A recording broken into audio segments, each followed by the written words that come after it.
朋友你好，我是雪莉，欢迎收看我是大观园。我们今天故事的主人公是西藏少有的神秘成就者，他可以施展神通，轻而易举地抓住太阳和月亮，自由地控制飓风。但是有句话叫神通不敌业力。有一次他陷入了巨大的磨难当中，当他拖着病重不堪的身体去见雪域达摩时，尊者竟然挥手一拳把他打晕了。而他苏醒之后，却豁然了悟了前世今生。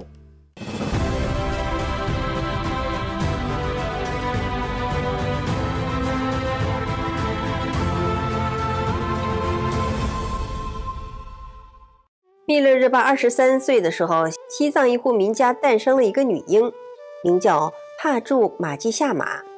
在西藏的传说中，玛济父亲的真身是保财神，玛济母亲是印度天女。这对夫妇生育了6个子女，有明确记载的是，其中3个人，长子、次子和玛济都志在修行。次子来到五台山之后，就再也没有返回到西藏。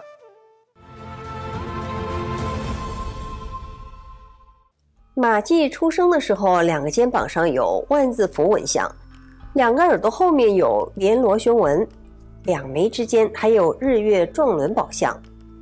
一个刚出生的小女婴竟然具备了这么稀有难得的面相，她此后的命运是否会和宝相一样福慧双全呢？玛济年满14岁的时候，父母为她招了一个上门女婿，名叫阿哇拉加。拉加入赘玛济家，女方负责所有的结婚费用，包括赘婿日后的吃穿用度所有开销。而玛济志在修行，并不同意婚姻，但是她又无法违逆父母的安排。有一天她对丈夫说，你是学佛的，我也修佛啊。她希望丈夫不要干涉她的修行。但是这个赘婿呢，脾气很倔，坚决不从。夫妻2个人为此事闹得不可开交。玛济说服不了丈夫，从此就披头散发，装疯卖傻，整日风言风语的。拉加最后受不了妻子癫狂的模样，就远离了他。从此玛济专注修行。他17岁到21岁之间接受了许多密宗经典和修行方法。有一天在灌顶的时候，他看到了智慧和慈悲的女神以及天国的众多勇士。在闭关专修的4年当中，他在梦中也亲眼看见了许多佛和菩萨。根据《盛行于妙果》卷6记载，玛济出关之后，又依照上师的教诲到山林中苦修。他修炼有素，能够震慑一切魔障，甚至能够自如地变化任何形象。他能动用神通，轻而易举地抓住太阳和月亮，想让风往哪儿刮，再大的飓风都不敢违背他的意愿。对于天地十方世界的所有语言，他都了然于胸，能够自由地和各界生灵沟通，倾听他们的心声。但是不知道您是不是听过这样一句话，神通不与业力斗。尽管玛济修出了大神通，但此后却遭遇了7大磨难。这些磨难又是如何产生的呢？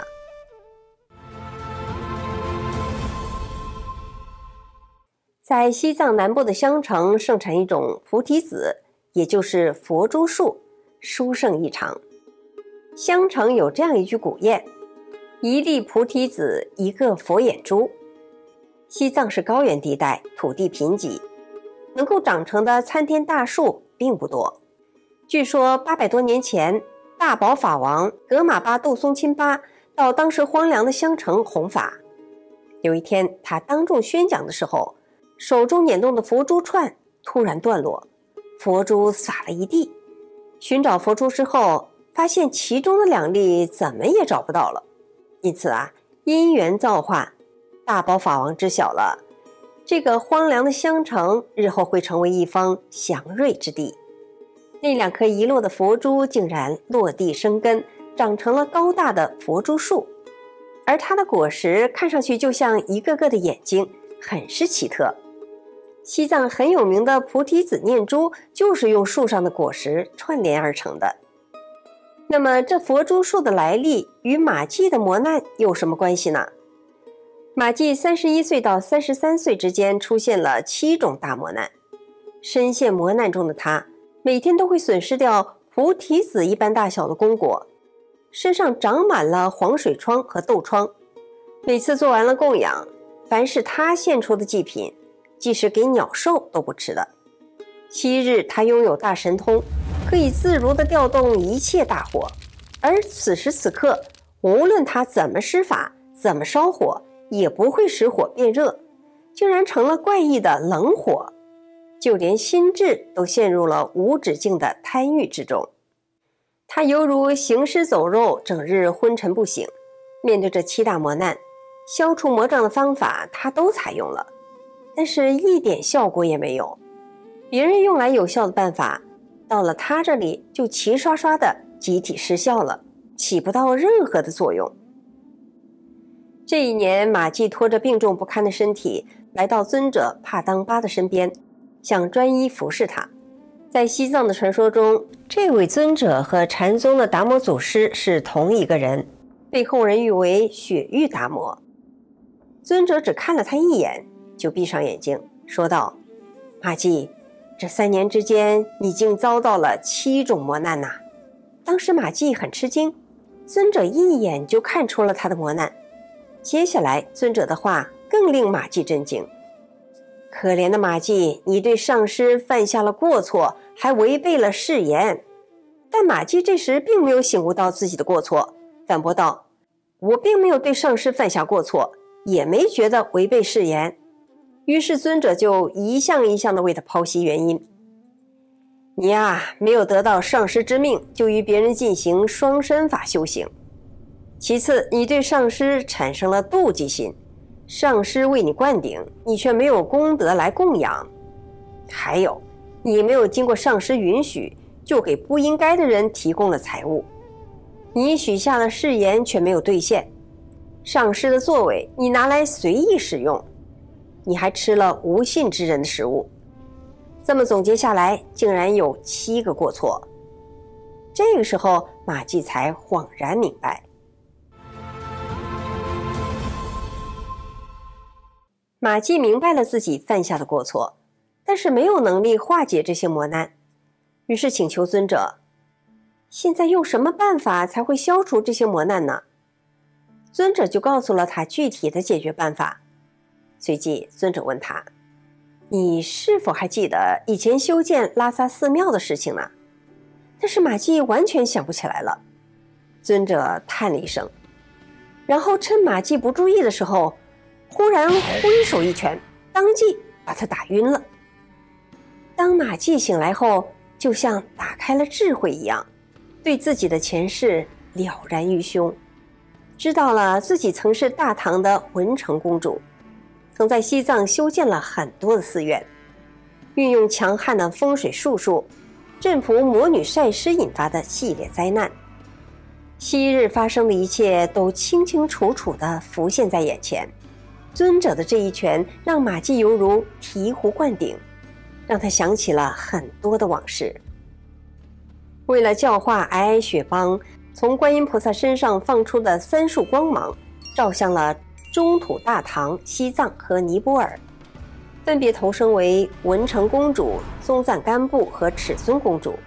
文成公主为整修西藏魔女晒尸的风水，修建了12座镇魔寺，福祉藏土。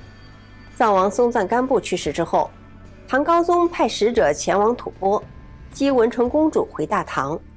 文成公主请使臣向高宗转达了感谢，她选择留在吐蕃。入藏和亲是唐太宗赋予的使命，他对吐蕃子民的呵护使当地百姓对大唐心存感恩。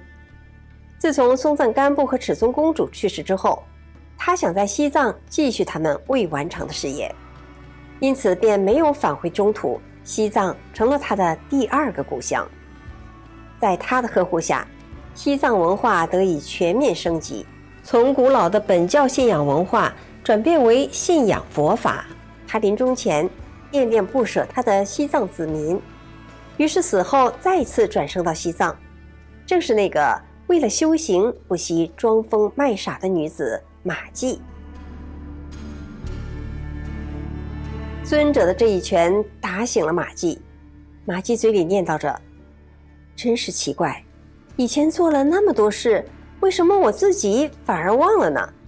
尊者告诉他，这是由于你在上师座前求得灌顶之后，却没有用功德供养的缘故啊。雪域达摩为他剔除了身上的一团黑血。原来3年前，有一个邪咒师钻了马季修行的漏洞，夺走了他身上的一点精气。经过这7大磨难之后，马季的身体完全康复了，比以前更加健康。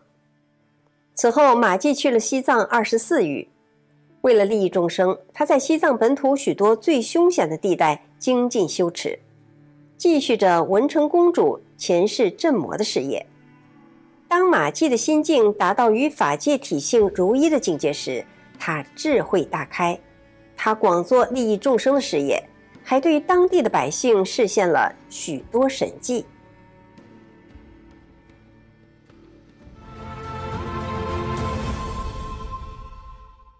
马季88岁的时候观察因缘，得知和他有缘的众生都已度化，完成了这一世的使命，圆寂的日子也悄然降临。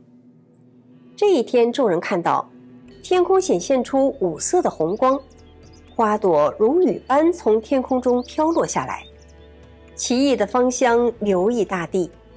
在悦耳的天乐和诸神的赞语中，马季红化而去。